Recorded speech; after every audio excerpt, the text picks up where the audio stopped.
walked around a person that sucks the life out of the room. Who's sitting beside one right now? It's a funny group. There's a woman doing this.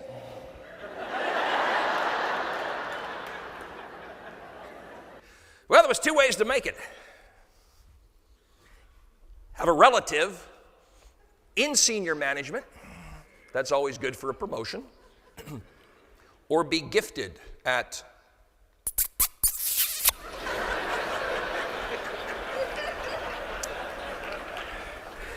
I had no relatives.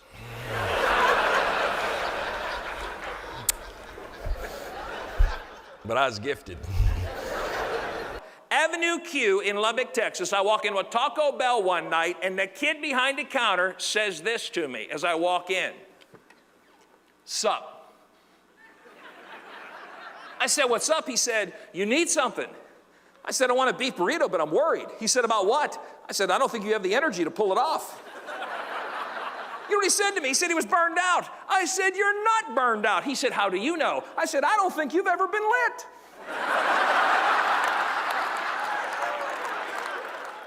12-year-olds with me in Pasadena, Texas. I'm speaking in front of about 4,000 teachers, and I said this. I said, Alex, do me a favor. Sit down front. Don't say anything. He says, okay, Poppy. He's sitting down front. Now, I always ask this, and since you're all in leadership, I'll just ask this. I said, define leadership in one word.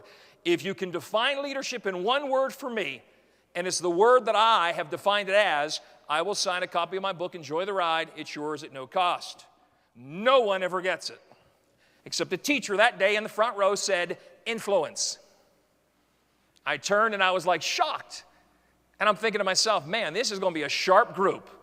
Until I walked away and heard Alex say to that teacher, stick with me, I've got all his answers.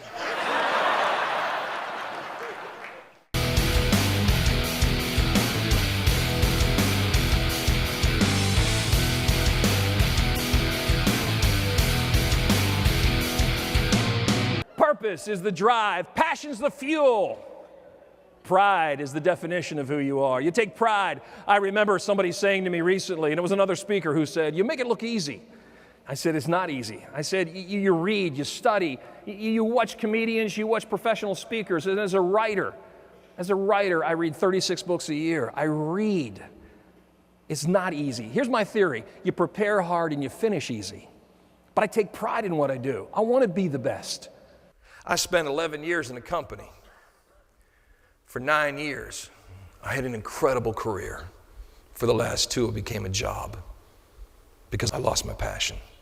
I was speaking in Seattle, Washington. Several thousand people in attendance. But the man who would steal my heart, and the man that I owe a lot of gratitude to, would come up to me afterwards. I had never written the book at that moment. The book wasn't even a part of my thought process. He looked at me and he said, as he held my hand, he never let go, and he said, young man, I wish I'd have heard you 31 years ago. I said, how so? He said, 31 years ago, my wife passed away. He said, both of my daughters live on the East Coast. He said, young man, I'm 97 years old. He said, you know how many times on the way to work, instead of enjoying the ride to work, I was too busy thinking about what I had to do when I got there? He said, young man, you know how many times I ate lunch, and instead of enjoying lunch, I was too busy thinking about what I had to do after lunch? A tear came down his cheek.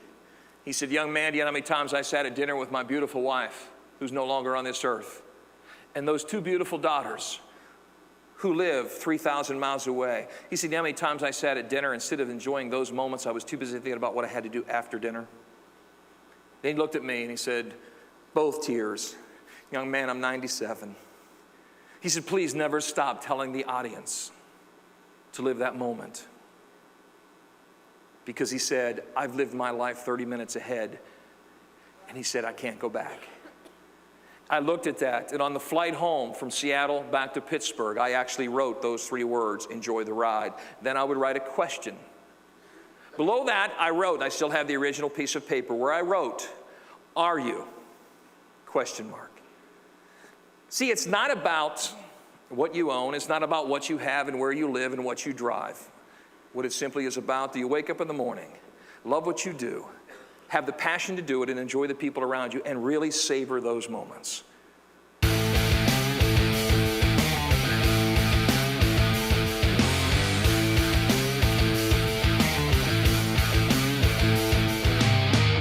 By the fifth hole, his phone rang. You'll love this one. Old guy digging for his phone. He doesn't even know how to answer the phone. I said, flip it open. He's going like it. I said, flip it. Yeah.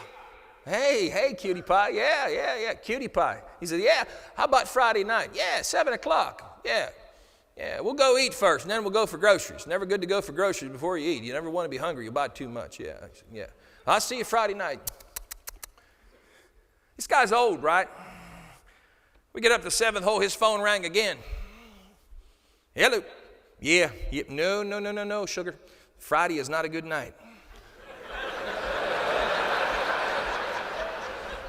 I walked up to this guy, I said, how old are you? I'm 82. I said, you got more action at 82 than I got in being single for 14 years in 2 holes of golf. I said, what's your secret? He kind of grinned. He said, I'll tell you the secret, man. He said, that's why you should get your hiney out of that cart. He said, keep yourself looking good like me. He said, because when you become 82 and you still have your driver's license permitted to drive at night, you are one popular male. I went to leave the plane, and she says to me, Mr. Gilliland. I said, yes, ma'am. She said, I think you need a hug. Of course, I was single. So we hugged for about 6 minutes. And then I put my shirt back on.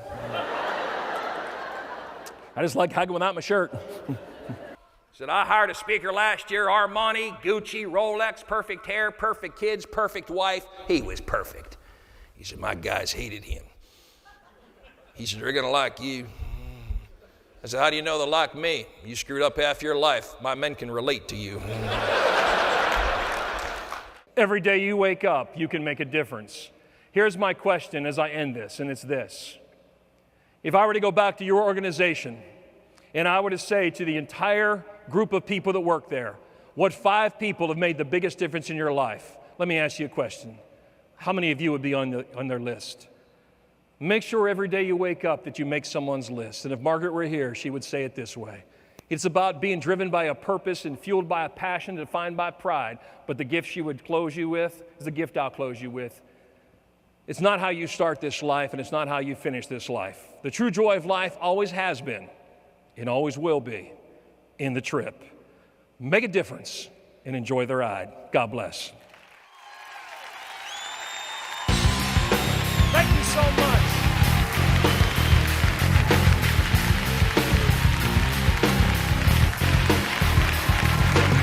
Thank you.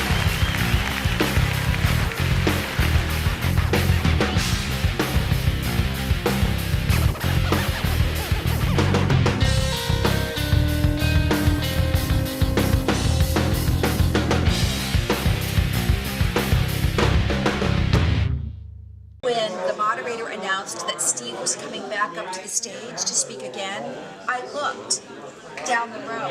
Everybody in the row leaned forward and smiled in anticipation of Steve coming back. He has that power to command the audience and make them want him to be there. That's his special power. From his first story, we were really captivated, and the neat part was how he was able to weave real-life stories into practical applications that we could take away.